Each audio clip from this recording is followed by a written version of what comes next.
Aunque la ventaja parezca amplia, no hay nada definido en estas elecciones a la presidencia de la República.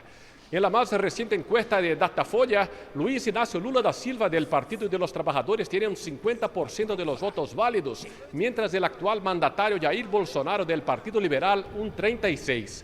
Ciro Gomes del PDT un 6% y Simone Tebet del MDB un 5%. En nuestro país, un candidato solo es elegido en primera vuelta si lleva la mitad más uno de esta cuenta, que excluye los indecisos y los votos anulados. En un eventual segundo turno, Lula se mantendría vencedor con el 54% ante un 39% de Bolsonaro. Con el aumento del apoyo en las últimas semanas, los aliados de Lula creen que sí él puede ganar el próximo domingo. Ya los de Bolsonaro han dicho que no confían en las encuestas. Hace 4 años ninguna de ellas mostraba que él tuviera posibilidades de triunfar. Las preguntas a los electores fueron hechas antes del último debate, pero el desempeño de ambos al responder temas sensibles como corrupción puede cambiar el panorama. Corrupción, este parece ser el único tema en los debates políticos de nuestra nación. Desde Brasil, Dan Sister para Telearuba.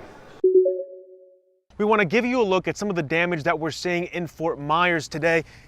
All of this is now a boatyard. You can see boats just packed on top of each other, and this is only part of the picture. There are boats and more destruction behind this. It just goes on and on. We can also see parts of the dock here as well. Later on today, search and rescue efforts are going to continue as well as door to door. They're going to be performing wellness checks. We know that here in Lee County there are at least 5 deaths because of Hurricane Ian. Some of these images that you're showing me, it's the first time I've seen them. It's pretty emotional for me. 2 days after Hurricane Ian slammed into Florida's southwest coast, and many are only just beginning to grapple with the damage and devastation left behind. Being so hardworking honestly doesn't matter. It just is destroyed and it's ruined, and then you have to start all over again. And honestly, where do you start? How do you start in this? Millions are still without power and others still with no access to clean water. It looks like a bomb went off here, to be honest with you. It's beyond what I thought was capable of happening. Hundreds have had to be rescued so far, plucked from roofs and partially submerged cars. Those on islands like Sanibel cut off from the mainland after the causeway collapsed, needing rescue by helicopter or boat. There's a whole bunch of people just like y'all, thousands of them, take you to a shelter. Now, Ian is expected to head toward the Carolinas and northeast Georgia after intensifying again to a Category 1 hurricane in the Atlantic Ocean. Those governors have issued state of emergency orders ahead of the storm, and many residents are being told to hunker down. It's going to be a little bit hairy. 6-foot surge, with a 6-foot tide, we're going to be at 12 feet. That's about the maximum a lot of houses out here can take on the first floor. A curfew has been set in Lee County until further notice. City officials here are saying it could take weeks, if not months, to recover. In Fort Myers, I'm Ivan Rodriguez. ¿Podría un ser humano enamorarse de un avatar? Esta es precisamente una de las interrogantes que aparecerán con la inminente llegada de la Web 3, es decir, la versión más inmersiva del Internet. Esto vuelve a esa idea de Freud, donde dice que quizá cuando nos enamoramos de nosotros mismos, porque finalmente el parámetro y algoritmo que voy a escoger de ese avatar va a ser el algoritmo que obedece a lo que yo necesito. Un amor a la medida.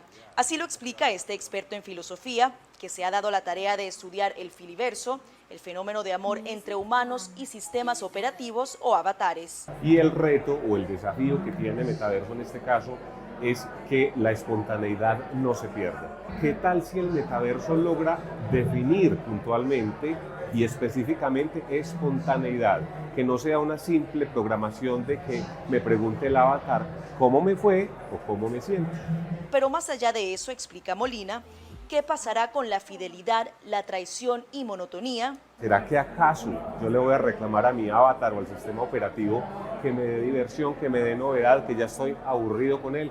Entonces ahí es donde tenemos que tener una aproximación a lo que es la realidad humana de amarse entre humanos. Es todo un desafío, es inminente, estamos ante ello, porque ya vamos a trascender incluso la satisfacción sexual, la virtualidad sexual ya estaba, el placer incluso ya estaba, ya en eso hemos avanzado. Ahora el gran desafío, incluso desafío ético, va a ser esa parte del feeling, de la emoción, del sentimiento y qué tanto va a durar esa filialidad. Por ello, hacen énfasis en la necesidad de reflexionar sobre los cambios que la tecnología está aceleradamente provocando en nuestras vidas.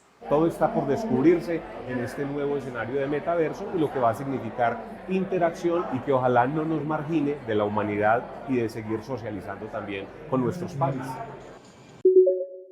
Después de que el presidente ruso Vladimir Putin haya hecho oficial la anexión de las regiones ucranianas de Donetsk, Lugansk, Zaporilla y Gerson a la Federación Rusa, Ucrania ha respondido dando un importante comunicado, una importante noticia. El presidente ucraniano Zelensky asegura que han presentado formalmente la solicitud para formar parte de la OTAN. Dicen que la firma de esta solicitud ha sido un paso muy importante, ya que a pesar de todo se sienten de facto parte de la alianza. Asegura que entre los miembros y Ucrania hay confianza entre todos y se protegen unos a los otros. Mientras tanto, los ataques en Ucrania continúan. Las tropas del Kremlin han dado hoy un duro golpe al país. Han atacado un convoy civil humanitario. Un convoy de civiles iban a recoger a sus familiares que estaban huyendo de las zonas ocupadas cuando han comenzado a ser bombardeados. 25 personas han perdido la vida, entre los que se encuentran niños, pero es que además otros 50 han resultado heridos, entre los que se encuentran también menores de edad. Los ataques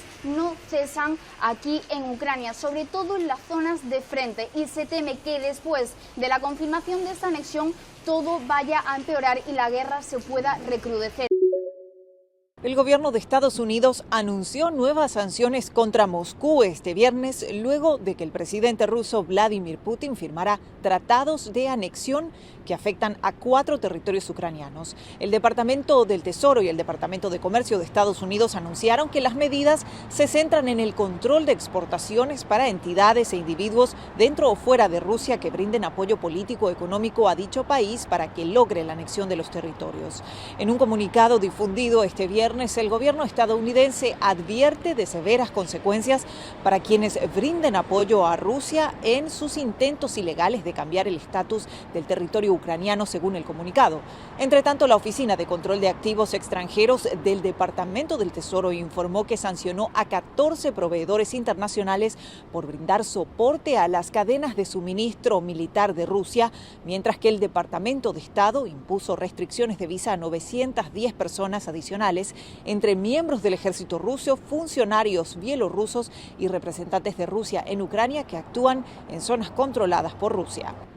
Desde Washington informa Belén Mora de La Voz de América para Telearuba.